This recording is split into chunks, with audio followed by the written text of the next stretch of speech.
Olá pessoal, tudo bem com vocês? Eu sou o professor Pedro e hoje teremos mais uma aula de história. Na aula passada, nós conhecemos alguns aspectos da vida dos egípcios e aprendemos sobre o faraó, que tinha poder político e religioso no Egito Antigo. Também começamos a conhecer como era organizada a sociedade egípcia, assunto que continuaremos na aula de hoje. Vamos lá? Para que vocês possam acompanhar aí da casa de vocês, eu peço que abram a apostila 2 na página 184. Prontos?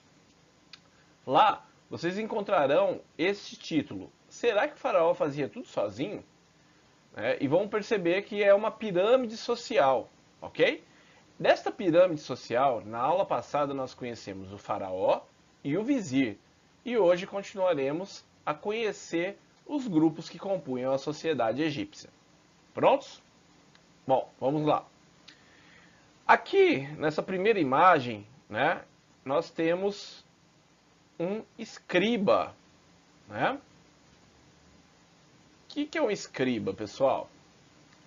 Os escribas, eles eram considerados os sábios do Egito.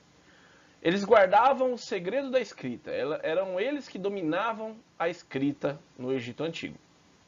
Isso lhes permitia registrar dados sobre as colheitas, os impostos e a contagem da população. Graças a esse trabalho que eles desenvolveram, temos hoje informações muito valiosas sobre o Egito Antigo, preservadas em pedras ou papiros. Nessa imagem aí que eu assinalei, nós temos Meri, o escriba Meri, com seus instrumentos. Ele viveu por volta de 2500 anos antes de Cristo. Já ao lado nós temos os sacerdotes. Quem que era esse grupo então? Os sacerdotes, eles guardavam os segredos da ciência e aconselhavam o faraó em assuntos relacionados ao sagrado, ok? Além disso, eles que organizavam os cultos religiosos, incluindo aqueles em louvor ao governante, então em louvor ao faraó. Em geral, o cargo de sacerdote era transmitido de pai para filho. Desde cedo, esses futuros sacerdotes aprendiam tudo sobre os deuses e sobre os rituais.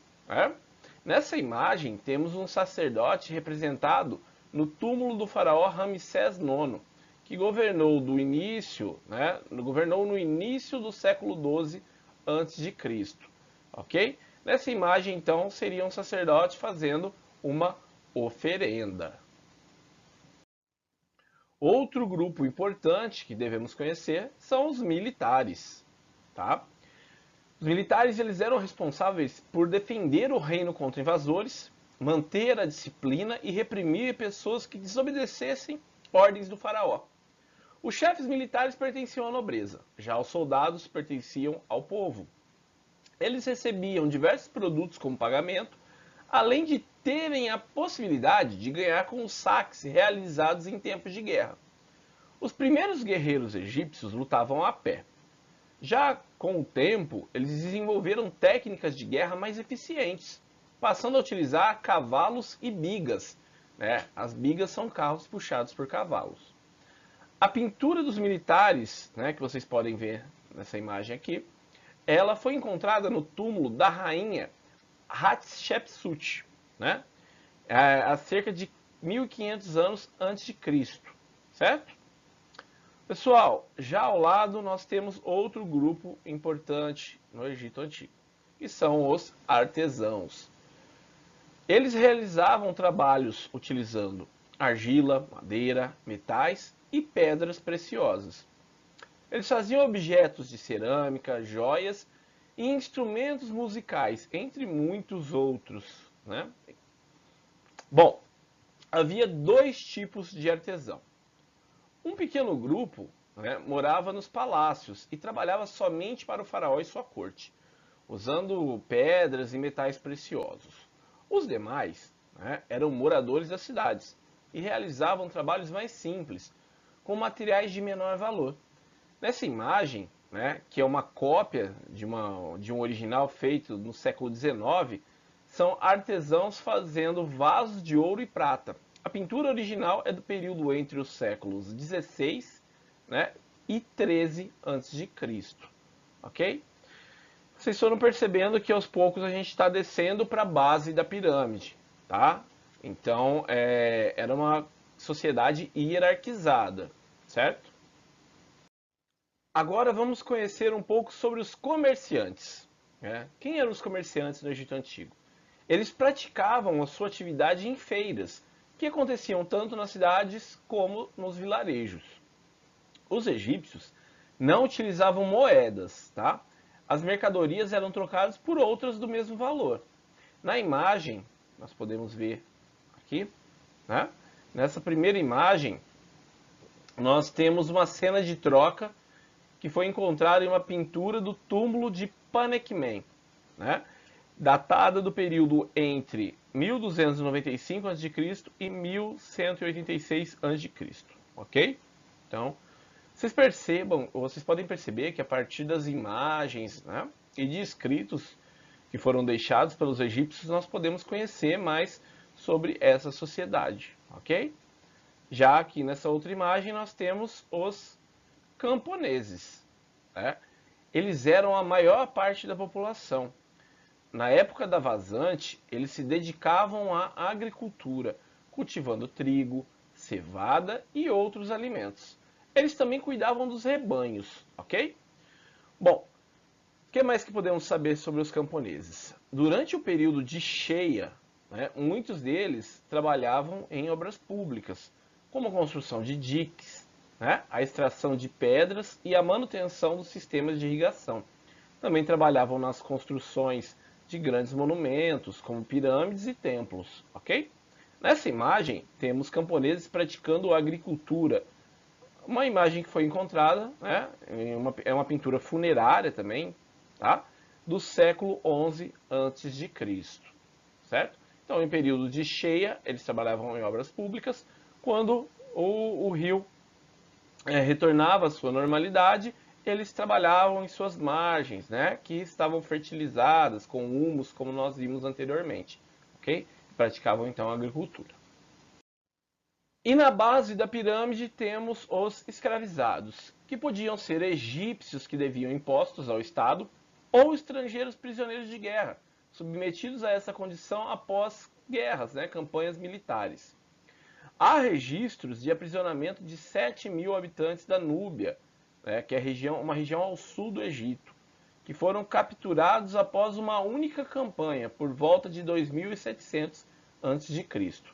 Assim como os escravizados na África, os derrotados na Ásia também foram trazidos ao Egito. As funções exercidas pelos escravizados eram as mais variadas. Muitos eram usados como mão de obra nos trabalhos, né? Em trabalhos pesados, por exemplo, em minas de ouro. Outros combatiam o exército e alguns poucos até se tornavam assessores dos governantes. Nessa imagem que vocês podem ver aqui ao lado, temos uma cópia feita no século XIX, tá? De um afresco originalmente produzido no século XV a.C., que representa escravizados construindo o templo de Amon, em Tebas. Okay? Na página 185, vocês vão encontrar o seguinte título: A religiosidade egípcia. Pessoal, já percebemos então que a religiosidade fazia parte do cotidiano dos egípcios. E a morte estava muito relacionada a essa religiosidade e a esse cotidiano, né? Então, os egípcios passavam a vida se preparando para uma morte, ok? Bom, os egípcios, pessoal, eles eram politeístas. Cultuavam, então, vários deuses, ok? Vocês se lembram da diferença? Monoteísta, mono, uma, né, um deus. Politeístas, vários deuses, ok? Então eles cultuavam deuses que podiam ter aspecto humano, animal ou uma mistura de características humanas e animais. A gente dá o nome para esse tipo de característica, né, essa mistura de homens e animais, é denominado como antroposomórficas, né? Então, é uma mistura de homens e animais. Os principais deuses do Egito antigo são, acompanhem comigo aqui nessa imagem, Atom, que era o deus Sol, criador de tudo. Geb, deus da terra. Nut, deusa do céu. Osíris, deus dos mortos, da ressurreição e da vida eterna. Anubis, deus da mumificação e da travessia dos mortos. Horus, deus dos céus e da bondade. Ísis, deusa da fertilidade. Néftis, deusa protetora dos mortos. Maat, deusa da verdade. Tote, deus da sabedoria e da escrita. Né? Então percebam que alguns têm essa mistura, né, de homens e animais, como por exemplo, né, o Horus, que né, tem a cabeça de falcão, ou o Anubis, que tem a cabeça de chacal, ok? Bom, além de crer que cada deus era responsável por um aspecto importante de sua vida, os egípcios também acreditavam que existia outro mundo abaixo da terra, para onde todos iam depois da morte. Esse submundo era chamado de Duat. Quando o morto chegava a Duat, ele era recebido pelo deus Anubis, que pesava seu coração diante da deusa Maat. O deus Osíris, que presidia o julgamento dos mortos com base na pesagem do coração, né? Então que o coração deveria ser mais leve que uma pluma. Assim, ele decidia se o morto ganharia outra vida em Duat, ok? Se Osíris o condenasse, o morto seria devorado por monstros e víboras. Percebam nessa imagem ao lado aqui, nós temos então uma representação do que era essa cultura, o que eles acreditavam no pós-morte. Então o morto reverencia outros deuses egípcios, tá? Depois o deus Anubis, com a cabeça de chacal, recebe o morto e leva ele até a pesagem do coração, né? Aí depois o morto passa pelo deus Tote, com cabeça de pássaro Ibis, e por Horus, que tem a cabeça de falcão, que é deus dos céus, ok? Que vai levar ele até Osíris, vai apresentar até Osíris. A deusa Ísis e Néftis ficam atrás de Osíris, ok? Com base no que a pesagem revelou, então de acordo com o peso do coração, se ele for mais leve que uma pluma ou não, né? Osíris decidirá se o morto terá uma nova vida ou se será condenado à extinção. O livro dos mortos, né, no qual constava essa imagem que vocês podem ver, ele tinha uma série de orientações para os mortos serem capazes de passar pelo tribunal de Osíris e voltar à vida, né? Então era um livro muito importante para os egípcios, o livro dos mortos. Os egípcios também acreditavam que na outra vida eles precisariam do seu corpo intacto e dos objetos que cercavam ele, né? Essa crença levou ao desenvolvimento das técnicas de mumificação e a construção de túmulos grandiosos para guardar o corpo e os bens de quem morria. As pessoas de poucas posses se angustiavam muito com a falta de recursos, pois não tinham como, né, ter essa preparação e temiam não ter condições de ter uma outra vida em Duat, né? Então a ideia era essa, né? Proteger esse corpo e os seus pertences para poder usufruir, né, disso na outra vida. Percebemos então que manter o corpo intacto após a morte era muito importante para a cultura dos egípcios. Para isso eles desenvolveram as técnicas de mumificação, ok? Na página 186, então, a importância da mumificação para os egípcios. A mumificação era uma técnica utilizada pelos egípcios para preservar o corpo após a morte. Eles acreditavam que enquanto seu corpo estivesse preservado, o falecido se manteria no mundo dos mortos. Lá ele reencontraria parentes queridos e teria fartura e felicidades eternas. Primeiro, os órgãos internos eram retirados. Então as vísceras, né, coração, estômago, intestinos, eles eram retirados por um corte no abdômen. E o cérebro era retirado pelo nariz. O corpo era então coberto por natrão, um tipo de sal, para ser desidratado. Após ser preenchido com resinas e substâncias aromáticas, o corpo era friccionado com essências perfumadas. Por fim, o corpo era enfaixado em ataduras de linho e nele eram colocados amuletos, joias, né?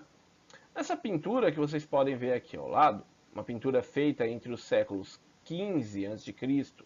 e 12 a.C., temos uma representação de Anubis, deus da mumificação, preparando o corpo de um faraó. Bom, pessoal, chegamos ao fim de mais uma aula. Na aula de hoje, nós conhecemos os grupos que formavam a sociedade do Egito Antigo e também aprendemos sobre a religiosidade presente no cotidiano dos egípcios, assim como a importância da mumificação. Bom, com isso nós encerramos este módulo, ok? Bom, espero que tenham gostado da aula de hoje. Ao lado está meu contato caso tenham dúvidas. Bons estudos, muito obrigado e até a próxima aula.